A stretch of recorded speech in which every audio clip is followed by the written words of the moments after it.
Leading our bulletin this hour, the WITS SRC is expected to meet with officials from the Higher Education Department and NSFAS in another bid to resolve the matters. This after they earlier met with Gauteng Premier Panyaza Lesufi. There's still no concrete resolution to the conflict between WITS management and students. The protest action continued yesterday, with students vowing to up the ante. Yesterday, striking Nahau workers at the university joined the student protest. Senior reporter Slindelo Masikane is at the Braamfontein campus with more on the story. Good morning, Slindelo.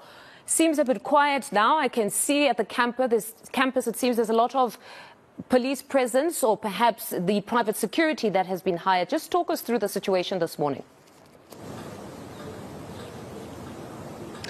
Certainly, Mfundo, it's a bit quieter this morning as opposed to what we've seen over the past week here at the WITS University's Braamfontein campus. And, of course, we're close to where, or where, in fact, those chaotic scenes took place last week, Friday, where we had students and private security, hurling rocks and stones at the students, rather, the protesting students hurling rocks and stones at private security. Which resulted in a very chaotic and a violent situation. We had police and JMPD Nyalas on campus who, in essence, actually calmed the situation down. And at some point, we have, of course, also seen that in and around campus, security has also been heightened. At this point, we do not see any of the protesting students on campus as of yet. It's still quite early in the morning, but we understand that the university itself has already issued a statement with regards to the suspension of the WITS SRC president, who we understand was supposed to be at a hearing yesterday with regards to some disciplinary processes, and he failed to appear, and so the university then proceeded to suspend him. But to give us more context, I am joined by the spokesperson of the university, Ms. Sharona Patel. Thank you so much for your time this morning, Ms. Sharona. Perhaps let's just start with where we are in terms of these negotiations. It seems the SRC believes the university is negotiating in bad faith. We saw what happened over the weekend, and ultimately we now have the SRC president that's been suspended. Yeah. So in terms of negotiations, the university still said in all our communication to them that we're very willing to continue negotiating, that we're willing to continue talks. The only way we're going to resolve this is through talking. No amount of security or policing or external parties will help. I think it's through negotiation and sitting around the table. Now on Saturday, we went through 7 hours of negotiation, and it was productive. We came up with like a really good strategy, I think, and we addressed some of the demands, etc.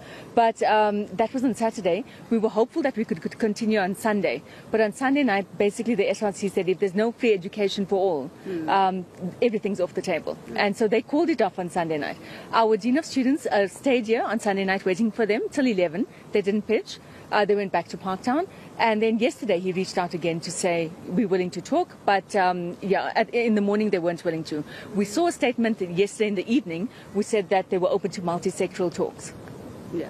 So now we understand there's supposed to be a meeting perhaps with NSFAS officials as well as the Higher Education Department, and that the Premier was on campus speaking to the SRC as well. Where are we with those talks? So as far as I know, there is a meeting probably scheduled for later today where the MEC or the Premier may come onto campus and come and engage with management. But that's as far as I know. We don't have confirmation of people coming from NSFAS or from the higher education sector. But our management has agreed to talk to the Premier and to see if there's a way out. Yeah. Maybe then let's talk about the suspensions. How many students have been suspended so far? And there are allegations that the university is suspending students and only giving them a limited time to prepare for these DC hearings. So it's 6 students have been suspended to date. 5 won last Friday, and yesterday Mr. Apiwe was suspended. So these are not hearings. What happens is you get a letter or notice which says this is a notice for you to appear before a Deputy Vice Chancellor, and this is where they say these are the charges we have against you, and you basically and they notify you, and you can make representations. The actual disciplinary process only follows thereafter, and the actual hearings only come later. But you have to come to this first one to make your representation, to say yes, that is me, or no, this isn't me, or I refute these charges, or whatever it is. And they didn't pitch on Friday. They didn't pitch yesterday. Yesterday, The first notice said that they had to be there at around 2 o'clock, and Apiwe didn't appear. They then postponed it to 5 o'clock. He still didn't come at 5 o'clock, and it was issued thereafter. Yeah. Maybe then let's talk about the way forward. I understand you say that talking is the way forward, but it does seem as though the SRC believes the university is negotiating in bad faith. From the management side, have you done everything you can to try and address these 13 demands? So we have, and so let's just start and take a few steps back. What I just need to add on the suspension story is that we aren't suspending people for protesting. And I know that came out last night. We'll never suspend anyone for peaceful protest. If there's a peaceful protest out here on the piazza, by all means. It's only when students are disrupting lectures, destroying property, or preventing people from doing their work, or coming in and out of the gates. That's when you get suspended. So that's the one. So it's not for peaceful protests. In terms of the demands, there were 13 demands. We responded to the first batch of demands on the 2nd of February, and we made concessions, and some major concessions there as well, in terms of funding, in terms of accommodation, etc. On Saturday, they came with another set of demands, which we worked through, this cost us millions and millions of rands. So one of the concessions, for example, on the historic debt is we said students who are academically qualifying, we will cover their costs, and as long as they don't have conditions and they can proceed to the next year, and we'll cover. That's a few hundred students. That comes to 15 million rand. So that's a concession we made. We said no blocks for registering at WITS for accommodation. The 10,000 rand was dropped. That's a concession we made. We spoke to the service providers, and they agreed to accommodate students without any deposit with the 45,000 rand NSFAS cap. That was something that we negotiated. So there was quite a lot of concessions. It's all on our website, and please go and have a look, and we encourage people to have a look. So we think we moved. We said, look, we're trying to meet you. But what we can't do is write off 1.1 billion rand in debt. And that's really where we are at the moment. 1.1 billion rand is owing to this institution. If we continue to, and what the SRC is saying, we would like you to enroll and register everybody who's ever been at WITS who owes the university debt. If we do that and go back, say from 2015 to all those who asked, that is 1.1 billion rand. We can't do that. And that's a national conversation that we have to have. Why do we keep having this conversation every year? It's been going on since 2015, 2016. We still have the missing middle problem, etc.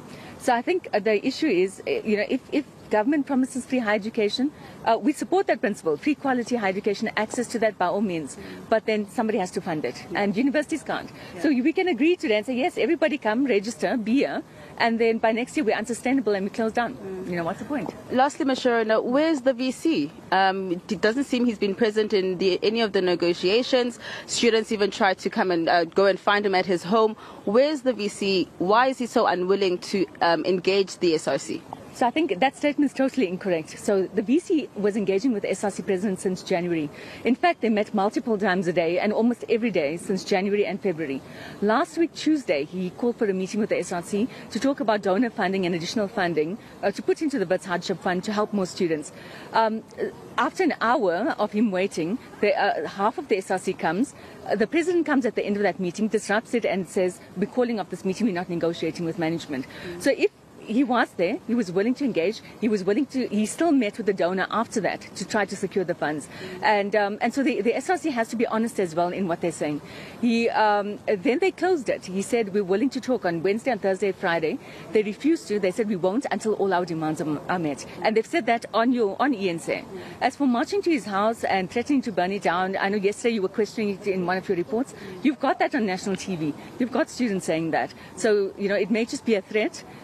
But he's also said he doesn't want to deal with that issue and people marching to his house. We must deal with the issues at hand. And so yesterday, through our Dean of Students, who's the conduit, they've again said, well, let's get into talks. So perhaps this afternoon, through the Premier and others, perhaps there's a way forward there. At this time, we don't have a confirmed time as to when this meeting could take place.